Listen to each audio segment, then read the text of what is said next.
always begin with icebreakers and get-to-know-yous. The awkward yet lighthearted introductory games meant to help us familiarize ourselves with each other's names and personalities. Nearing the end of the year now, I still despise icebreakers and find them surprisingly difficult each year, and sometimes feel more judged about my fun fact than necessary. But I think it's time to break the ice in what is known as the big melting pot of America. With that, I want to provide a pretty shocking statistic.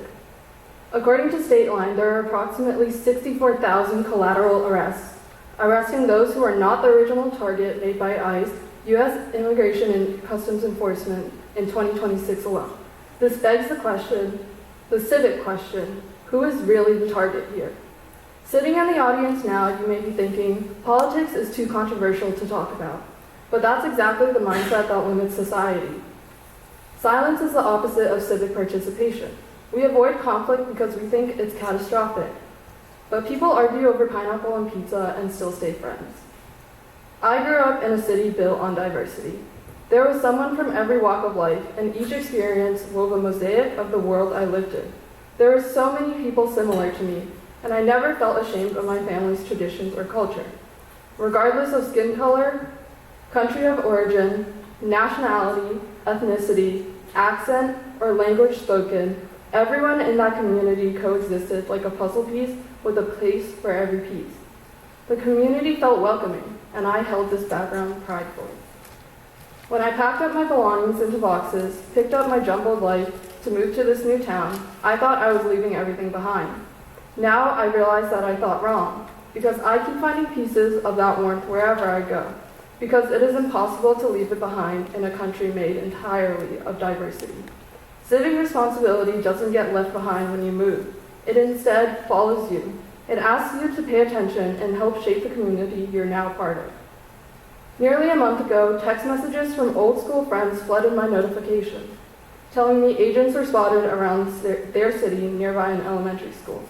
I was filled with shock and helplessness, knowing there were so many people now in danger. For years, cultural exposure filled my life with color and shaped my communities, until these very sources of diversity suddenly became targets of fear-mongering.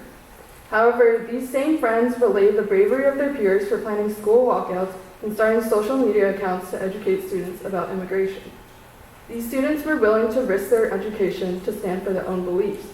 Their plan was imperfect and came with consequences, but regardless, they acted for the families in fear. That's when I realized that civic participation isn't abstract.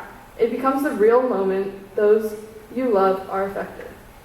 Last year, I remember reading the latest news article every night for civics homework and opening my eyes to what was really happening. For the first time, I was politically aware, educated on current events, and empowered. Those incidents weren't just tragedies. They were reminders of what happens when citizens stop overseeing their own system. 5:30 p.m., March 26, 2025. The arrest of Tufts University Turkish doctoral student Rümeysa Öztürk and her international student visa revoked. In 2026 of January, two women, Renee Nicole Good, a mother, and Alex Preddy, an intensive care nurse, were shot and killed in Minneapolis by ICE agents. May 2nd, 2026, Leo Venegas, a U.S. citizen born in Florida, was arrested 3 times in 1 year by federal agents despite his citizenship and repeated identification. On May 8, 2026, 19-year-old Jerry Concepcion was mistakenly detained by ICE agents in the Bronx, New York, reportedly being thrown to the floor, causing a concussion and requiring stitches before realizing they had the wrong person. A March 2026 report also reveals that thousands of individuals were detained immediately upon attending their legal hearings at immigration courts without being given a just trial. Track report says that over 70% of detainees held in ICE custody had no criminal record. On May 7, 2026, just weeks ago, federal court judge Beryl A. Howell ruled that the Trump administration violated a court order to stop making warrantless arrests in Washington, D.C. This included at least 33 documented cases of detention, holding individuals without warrants. Media framing can distort the truth heavily, but digging deeper keeps us from letting headlines do the thinking for us. These stories matter not as statistics or political talking points. They show what happens when civic participation disappears. when people stop watching, stop questioning, and stop advocating.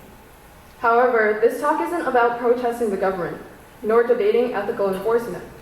Everyone in this room do not agree on the same things, but what makes an opinion valid is that it is formed by facts, statistics, and real events. That's not to say an opinion is worthless without concrete evidence, only that people's beliefs come from experiences, and those experiences deserve to be heard. In this politically hostile environment, everyone feels it is necessary to shy away from politics and to never bring it up at the Thanksgiving dinner table. But isn't refusing to discuss politics an excuse to let others decide our futures for us? Silence is conformity. I find that I learn the most through conversations, discussing experiences from oral presentations and communicating differing views. I encourage everyone to do the same, to stay aware of everything that happens in a situation where we have so little control over our futures, and express your ideas no matter what they are. Many live in fear every day, awaiting family separation and violent, brutal rage that I still hope will not happen. No child should have to watch their parents be taken away. No siblings deserve to be separated.